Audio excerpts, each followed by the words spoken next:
Semono metwaso amawa na yekwa akogidema wo babie ni anua so bekwa bense no emu sehwisra no ne yekoda ukompote mu hodo bo nkura hodo bi wo Fred Sehwi Alata Adebura ne nkrotu atetete sada esutira hodo wo hono no omanfo etufom agudi galamsefo bi wo mase nsuo ni nyina na omo ne Adom Kasee ma ne bofo twetwe nkomo no chese upensu ayade a gise de abopo ya e de pure water ba ho nsa no nya bi ato na de ayewade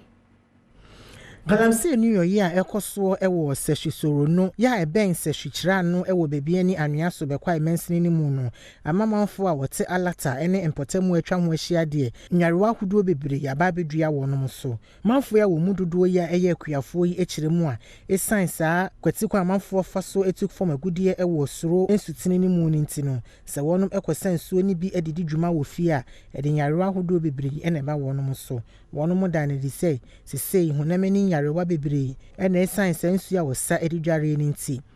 ababigu wonom ho afasa akwanya so ede adesrede ato mpanyimfo enemu se wonmeyi sankrofo otufom agudie ewo krom honom no emfiri honom mutu Galamsey no esoro no ha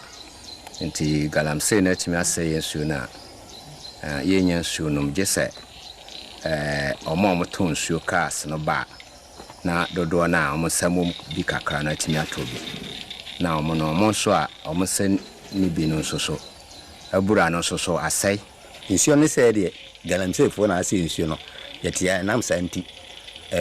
efase use na nsuo a yenom gise use no ba ha omo mkuta sika kakra na mtuntubi yensuo a yenom ene soro sesi a Galamsey fo ase ni nyina ti yetie yensuo bi ano nti sesi a yesra bansa wo mo aye na sesi a yesori adwaye mpo ye di dwane pa ma yade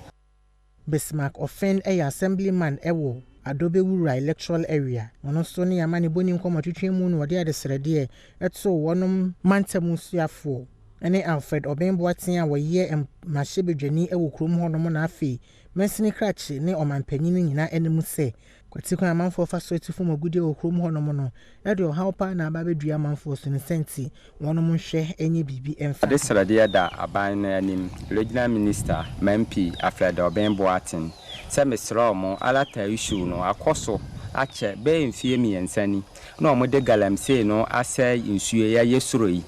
nti so obehwe mu affairs na omoye no bekwa soro ano danso krom nso ene wokọ ho no ma